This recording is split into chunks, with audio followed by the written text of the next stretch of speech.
all of this contributes to your end goal in terms of what you receive, right? So it's one thing to just say, okay, I'm looking for something, I'm asking for it, I'm using the right language. But in order for you to understand the large language model and condition that in a way that gives you the most flexibility over the output that you receive, whether that be getting quote unquote better outputs, getting more impactful outputs, all of these different things. These grammar and these formatting differences contribute a lot to the end product. And more importantly, they stack over time.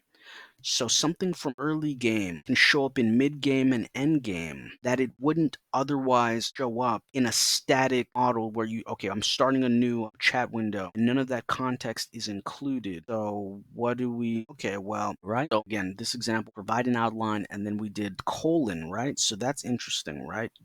You could format this in all types of different ways, right? You could not use a colon, you could just use a line break and then include the rest in parentheses. You could switch it up and you get different outputs, right? But you, as the content consumer, as the person interacting with the large language model, you need to understand that difference as like a sixth sense so that you can understand, okay, well, I might just be interacting with this in a way. I'm just blasting, I'm using text to search for what I'm looking for, to activate the semantic space, to get the intent to provide the output that I want. If you don't know that difference, that differential, where it's like, okay, well, maybe I should use the colon. Maybe let's try highlighting this in parentheses, right? You have to understand that as a sixth sense in terms of the underlying grammar or whatever large language model that you're using, because it will definitely increase your ability to interact with the model itself. Okay, so you get different results from using bulk text paragraphs versus moving to the next line or adding a space as a token buffer, right? So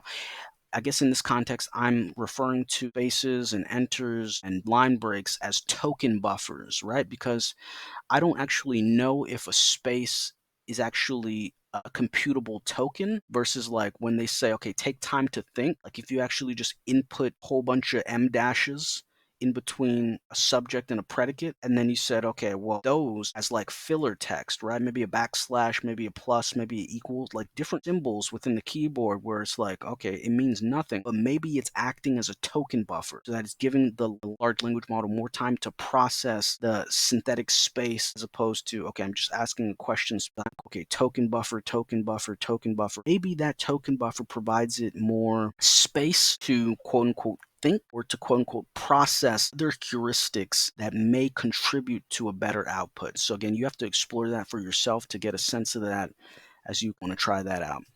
And again, can you annotate the last 10 queries with token amounts per request?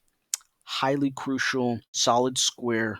Try that as an exact prompt. The model will give you an output to say, okay, well, based on these prompts that you have input, these last queries, these are the token amounts. So you can get a sense of, okay, well, what am I saying exactly? Oh, this is what I'm getting back from the model. It's saying this question contained these tokens versus this versus these, right? And don't assume that it's like 100% accurate, but use it to create a synthetic baseline to give you a point of reference.